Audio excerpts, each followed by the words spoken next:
Welcome back to Sika Strength and welcome back to today's Sika Stand news show, where we bring you the news show every Monday. And today's news show is brought to you by the Sika Strength app on iOS and Android.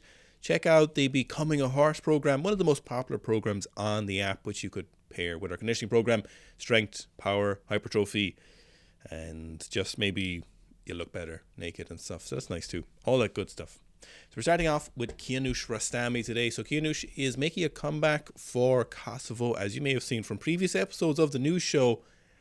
Now, whether that'll actually happen, if he actually does end up competing at this year's Worlds in Bahrain, I am skeptical. But he is training, he is uploading footage, and he uploaded this 160kg snatch in the Nike Volts. And I gotta say, it does look okay. It does look good for a comeback snatch. I mean, it's a 160 snatch, so it's still a very big lift, but he's going to be needing a little bit more than 160. What I'm particularly happy about is how sharp and consistent this is.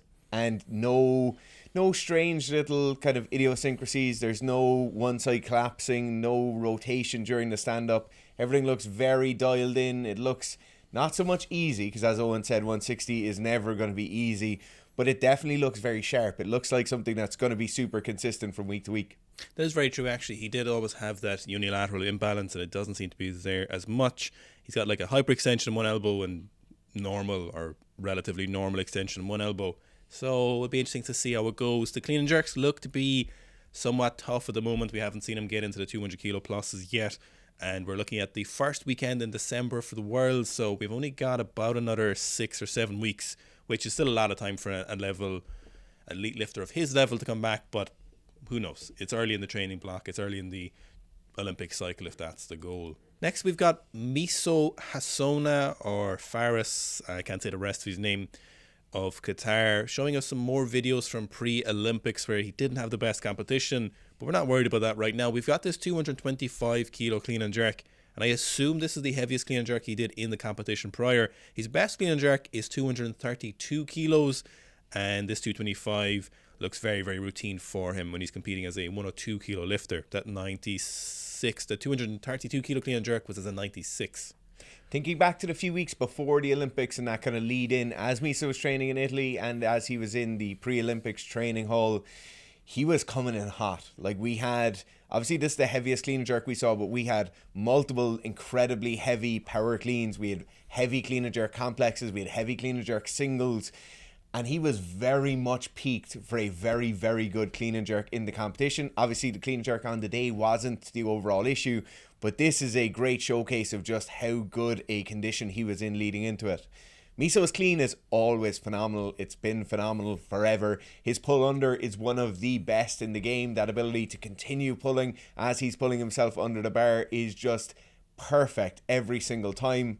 But definitely the addition of that extra muscle mass has helped his jerk a lot. You just see how powerful he is at getting that bar overhead. Here we've got Mahmoud Hosni, an Egyptian lifter. He's down as an 89, but I'm pretty sure he's a bit heavier than that at the moment. It really doesn't really matter what the Instagram handles are. It only really lets us know until they've gone to an international competition what their actual weight class is. He is quite a young lifter for Egypt, and we've seen a couple of big lifts from him in recent weeks from Instagram. We've got two particular ones here. First, we've got a 270 kilo back squat double. We saw that 290 for a very, very easy single a couple of weeks ago. This 270 for a double is very reminiscent of that. And on top of that then as well, we've got this 200 kilo block clean for a double. The Egyptians are a big fan of block lifts. They're a big fan of a lot of variations from what we see in their training. They like to push their lifters hard on these variations. They seem to push training very, very hard. They also seem to have quite a large national team in terms of just a selection of athletes competing, and this year is no different. They've had their troubles with competition in recent years in international competition, but I mean, who hasn't? The real thing here is the absolutely Lego blocks, the just complete disregard for the safety of your national caliber athletes by just not only stacking the plates not parallel but like at right angles to each other, so even more unstable on top of 25s.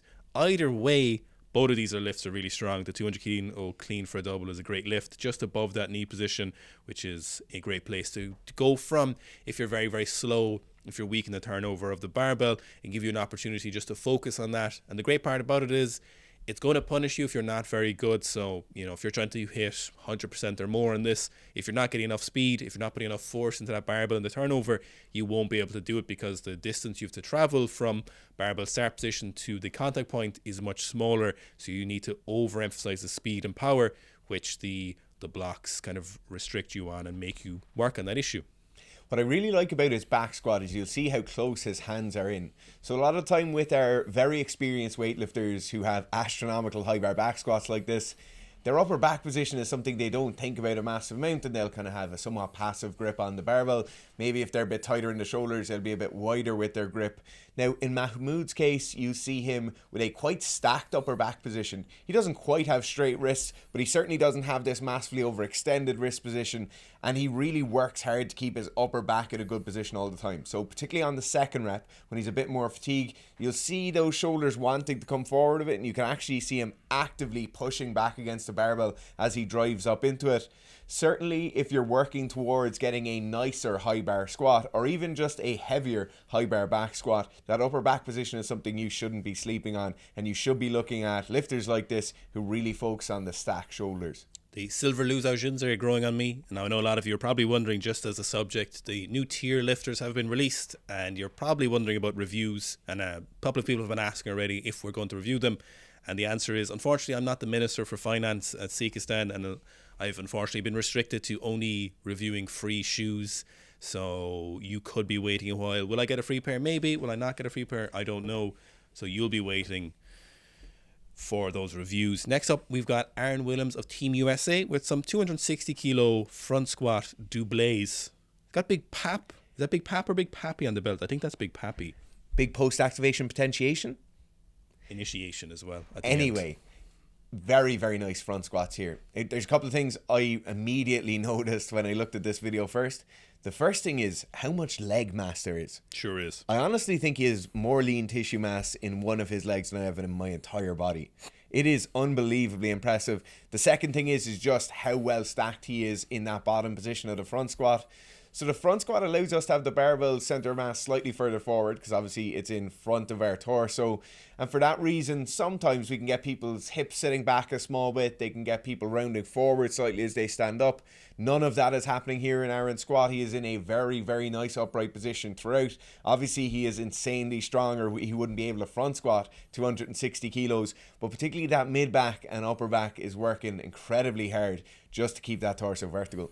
You have to really appreciate just how rare in this day and age 260 kilo clean grip front squats are. We had the 300 kilo front squat last week from Lucas, which is rare in all time front squats. If you compare them to great weightlifters like Stefan Botev's best front squat was reported to be 300 kilos. So realistically, if you see anyone front squatting in terms of weightlifters, 220 or more, they're a strong front squat. So if it's an average elite weightlifter, whatever that means, which is clearly above average, but anyone front squatting 220 plus is a very, very strong individual.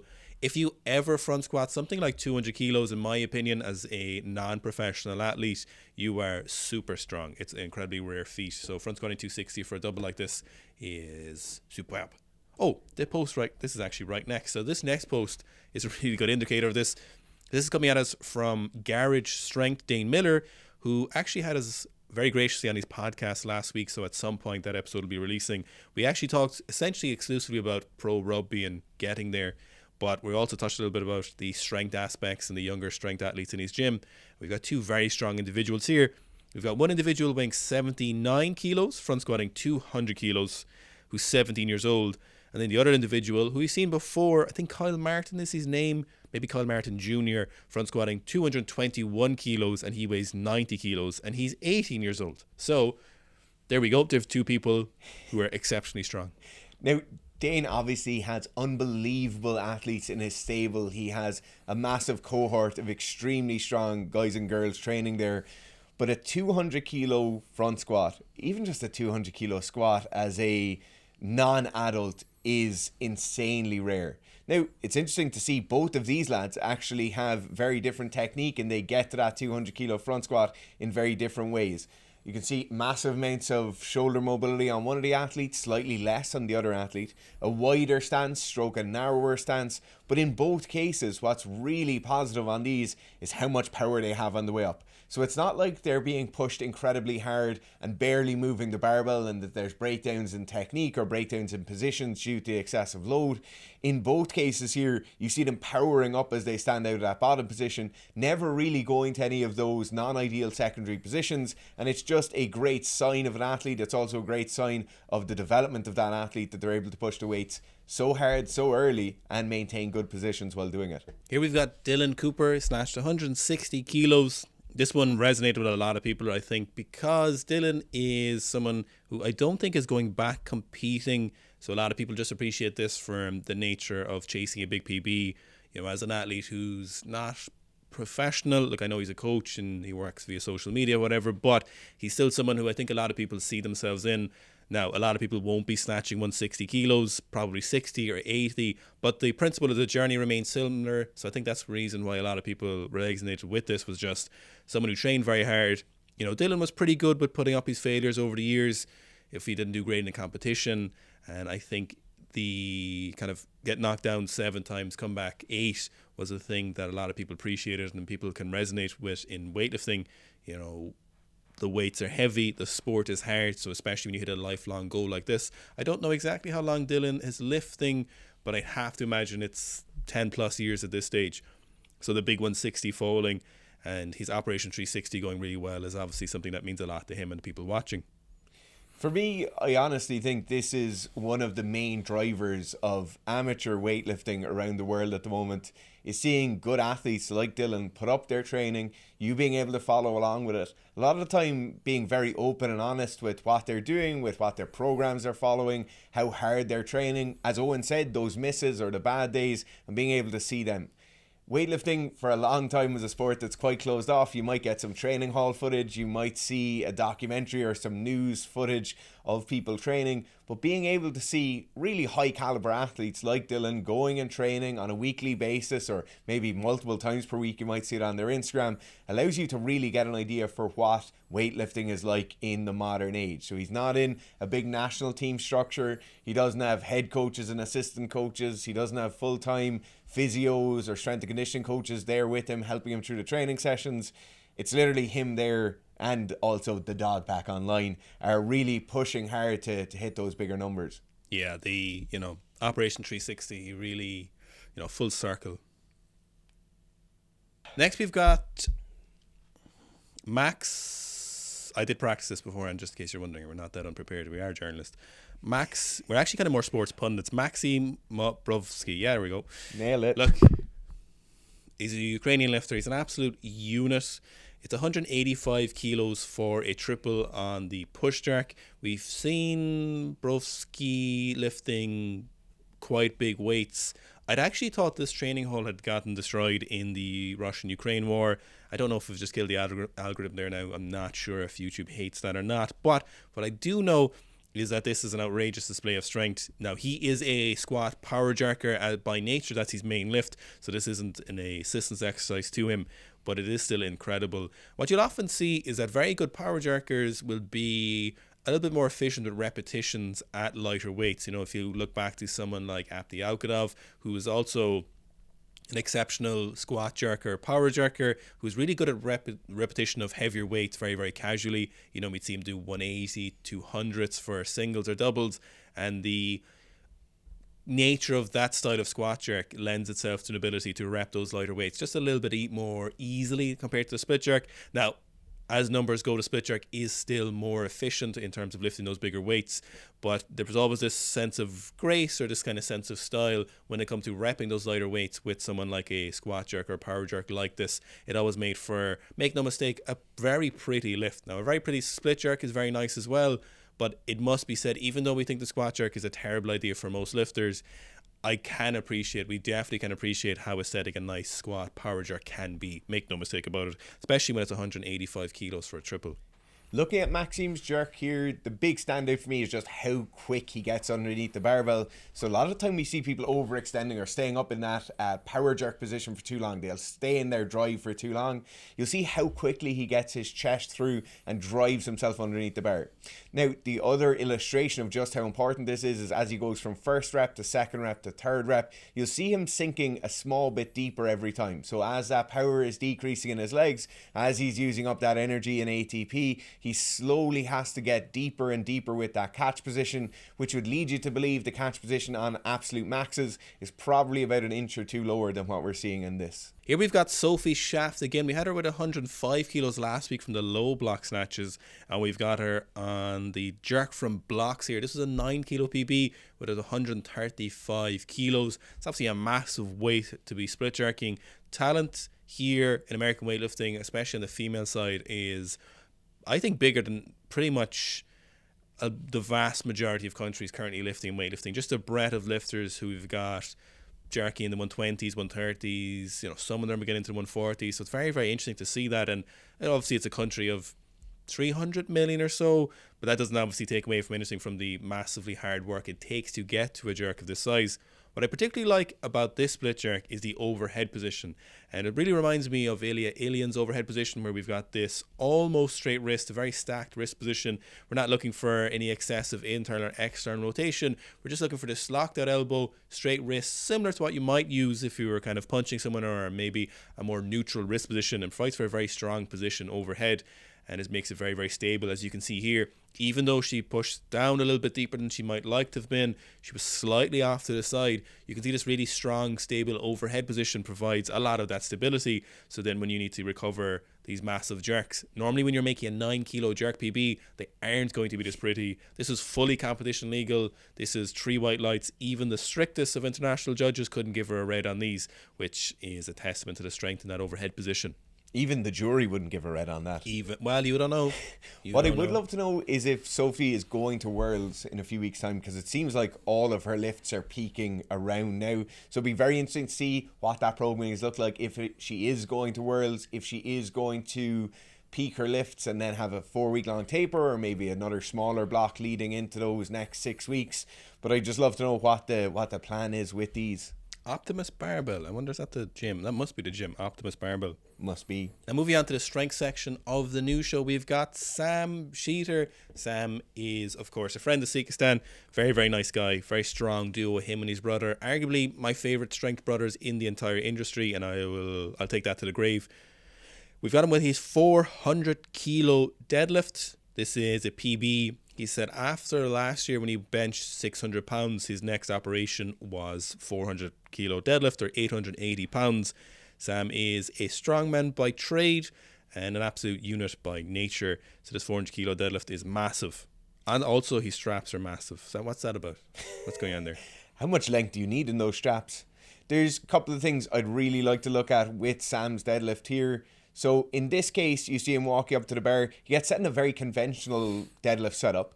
Very, very nice. There's nothing crazy here. We don't have a super wide stance or super narrow stance. But you'll see as he begins the pull, it almost goes to a stiff-legged deadlift. So it is very much a posterior chain dominant deadlift. He's not really keeping his knees forward for very long, which is interesting to see. Also, it leads you to believe that there is absolutely crazy strength in his back to be able to maintain those positions and to pull it off like he does. Now, the second thing is how strong he is in that finish position. So obviously, as a strong man, the hitching isn't going to be an issue for him. It's not going to be something he'll be penalised for. But even though he is hitching the bar slightly, maybe twice as it comes up his quads, he doesn't at any point look like he's not going to be able to finish the lift. So although it slows down a bit and then he jerks his hips forward again, it slows down a bit. There's no point during this you're led to believe that he's not going to make the deadlift. Big Sky Bravery, is that Montana? Is that Northwest? Big Sky is Montana, yeah. That's, if I have to go to the US, it's probably the Northwest is where I would like to go. Mostly for shooting, not for deadlifting. But I do some deadlifts as well. Here we've got Hagen Henderson, one of my favourite squatters at the moment in the powerlifting world. He seems to be taking part in the Animal Pack Strength Challenge. I don't know what the challenge is, but I have to imagine Hagen has won it with this. This is a 387 kilo or 855 pound back squat. No belt, no sleeves, no weightlifting shoes either, or squatting shoes. We have seem to have some kind of loafers. Are they boat shoes? I'm not sure what they are. They are obviously supporting this massive squat. This is an excellent squat. He is just an absolute tyrant when it comes to back squatting. It's not fair for a lot of people watching Hagen squatting, but I hope he's won it, and we'll have to let him win this. Surely. This has to be a winning lift. What else could win this? Is it a no challenge? See, in weightlifting, there was this lift before, came from Ivan Chakarov in the 90s, an Ironman video. He didn't have any spotters, knee sleeves, or a belt, and Randall called it the no squat. Now, obviously, the no spotter isn't really a thing anymore for some people, but this is, maybe it's a no challenge. If ever there was an idea of the modern move away from suited and equipped powerlifting, Hagen is doing it. Yeah. Moving whatever about the no knee sleeves and no belt thing we're seeing here, and no shoes as well, of course. His ability to move very, very nicely with insane amounts of weights with no support is pretty much unrivaled today. Yeah, that's actually, I don't have anything else to add to that. That's a really concise statement. There really is unrivaled. I know there's a lot of very good squatters. Probably Jesus is probably one of the only people who's better than them in terms of the kind of raw nature of lifting, unless there's someone I'm absolutely forgetting about, just on those top end weights. And I think Hagen's really young. He's 23, so he's a long time left to develop. Now, Jesus is really young also, so I'm sure they're keeping an eye on each other. If you got Ashley Wilson, and she deadlifted 226.8 kilos or 500 pounds. Typically, we would have always said 500 pounds is 227.5 kilos. Not that that matters. It's a massive weight. It's an excellent conventional deadlift here. Very interesting to see the use of the mixed grip as well.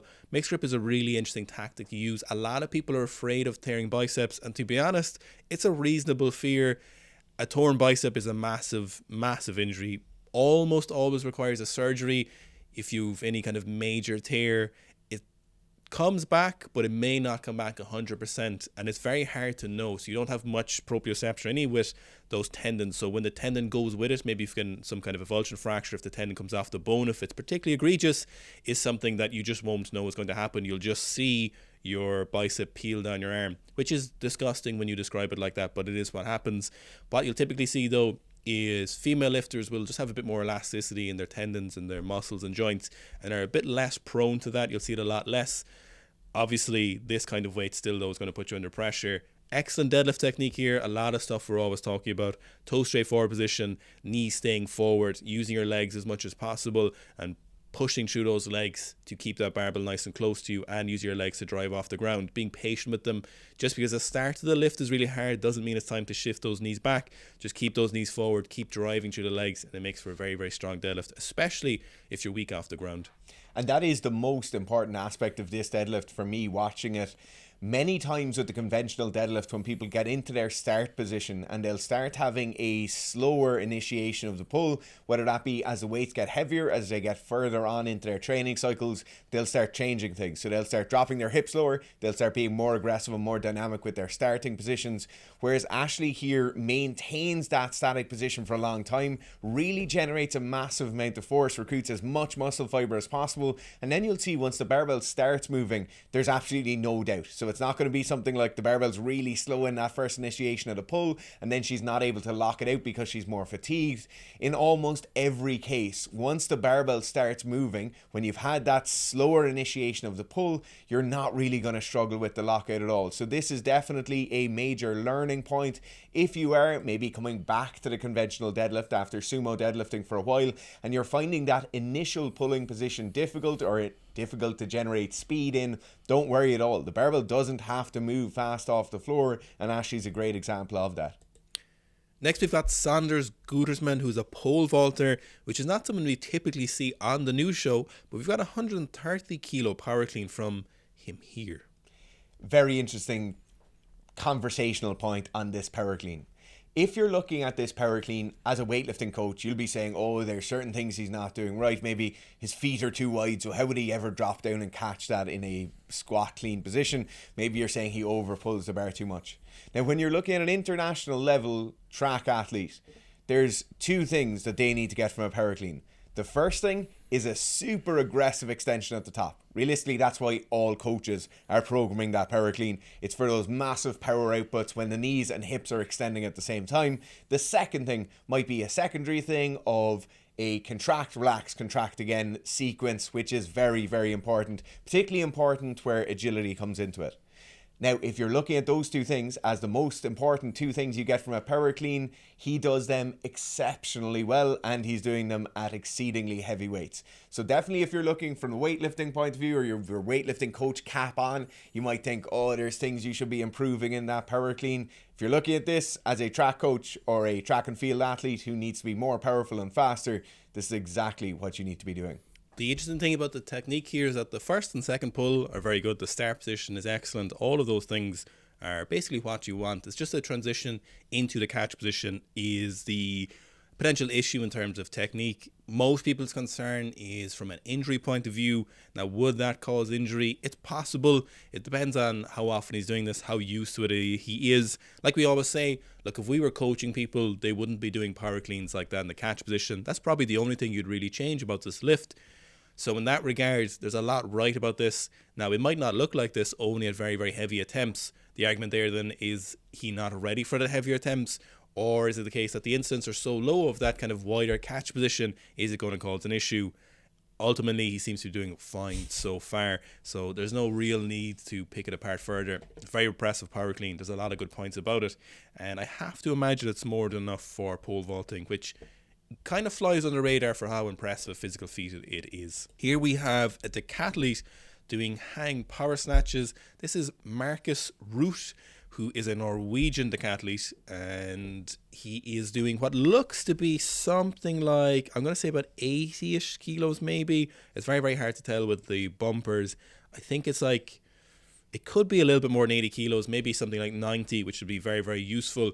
We don't often see power snatches or full snatches of any nature in athletics, and that's probably with good reason. One, as the main reason, is that overhead mobility is usually abysmal. It's usually something that's terrible, and you do need a minimum requisite of mobility to execute decent power snatches from a power point of view, from a technique point of view, from a safety point of view. If you're lacking that, it's quite hard to get it, and if you don't have it, it takes a little bit of work to get into that good position. Now, the power snatches require a little bit less, but still require some level of that.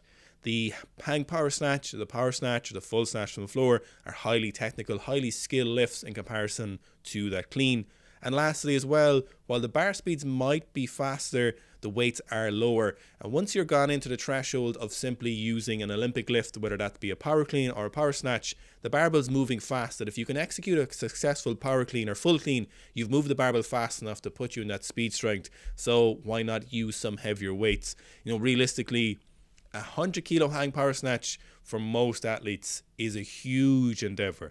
Really, if we take the throwers out of it, and if we take even the lighter throwers, you know, we've seen some, the Qatari thrower, the discus thrower, like power snatching at 140, which is just ludicrous. But if we take those throwers out of it and the rest of the athletes, those track and field athletes, hang power snatching 100 kilos is an almost insurmountable feat to do. Whereas a 120 kilo power clean, a lot more feasible. So that's kind of the reason you don't really see a lot of hang power snatches. But these are pretty nice. I don't see a lot of issues with them, really. I think these are very nice, particularly when you consider the other advantage he'll get from these repeated hang positions of that eccentric loading. So as he's dropping his shoulders down into that high hang position, he is getting that kind of aggressive eccentric loading with considerable weight, as Owen talked about. That's definitely going to be valuable for him. The other thing you have to consider with the decathletes is that they have to be strong. They can't be excessively heavy, and they have to produce power in almost every event they do. So it is an incredible juggling act of programming, periodization, coaching, training. I bet if you were to take most decathletes who are at the international level, you're going to make an unbelievable athlete out of them, no matter what arena you're going to place them in. So whether they're going to really specialize in throwing or really specialize in one of the other events, I bet they would be very, very good at them if they had that opportunity to get specific adaptations into them. Now here we've got Valerie Altman, a discus thrower. You may have seen our full video we've done on her last year. So she hit this full clean PB, 122.5 kilos. And this is kind of what we're talking about there in regards to the technique. One of the major issues with the starfish catch is that if you're used to catching a starfish catch, if you get pushed low, you're not able to catch into a full clean like this. But as you can see here, she does an exceptional job of catching this in a full clean. Now, we've seen her power clean pretty close to this. I'm pretty sure we've seen her do like 120 odd kilos to a power clean. So this is a massive lift, and this is typically why we'll see her using a lot of Olympic lifts. Now, we also have some power snatches from her, but the other lift I really wanted to focus on from this particular compilation of training is the 235 kilo box squat. We were discussing this again before the news show. So obviously this is massive. There's a lot of great technical aspects about it. We were even talking last week about the wrist position and how important a neutral wrist or even a forced neutral wrist is for the upper back tightness. And the box squat is something that's get talked a lot about in the office, and use of joint specific angles, reduction in range of motion. But it's hard to deny a 235 kilo box squat as 70 odd kilos, 75. Yeah. I had to put a weight on her. When we look at this box squat, so the box isn't excessively high, so she's not at parallel, but certainly not a whole pile off that. But you see as well the speed she's producing in the barbell as she's on the way back up. So obviously there's a small bit of bounce off the box. There's a small initial bounce where the barbell slows down, and then it really accelerates upward. And I think as S&C coaches, when you're looking at track athletes doing insane weights like this, they're obviously looking for position, but they're also looking at those actual bar speeds. So if it comes to the point where you're almost unable to stand up and you're just getting to that sticking point and maybe losing position, then there could certainly be a case where, oh, that isn't ideal in that case. In Valerie's case, you have an unbelievably experienced athlete, also an unbelievably experienced athlete at moving heavy weights around the place. And so in this case, I think it's very, very applicable, and it's an unbelievably impressive feat of strength, aside from the fact that that's not even the sport she's competing in. Here we've got GripnRip USA. So Kurt Jensen put up this 182.5 kilo no foot bench press. Then he moved into a hang power clean, then into a push press. So obviously this is ludicrously impressive. He wanted to finish the circuit by lying back and doing another bench press, but he couldn't quite rack the barbell on the bench. What blows me away on this, obviously the no-foot bench and the push press and the power clean are all class. They're all great. They're incredible feats.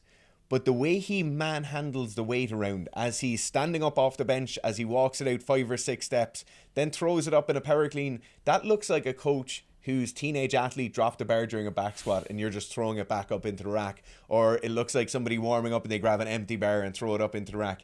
You should not be able to do that with more than 180 kilos.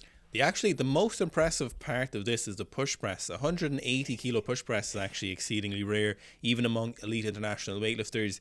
Again, if you take super heavies out of it, you're not going to see a lot of weightlifters push pressing 180 kilos. They'll get close to it, but there'll be a fairly small number of those people. Obviously, the supers will be a little bit better able to do that.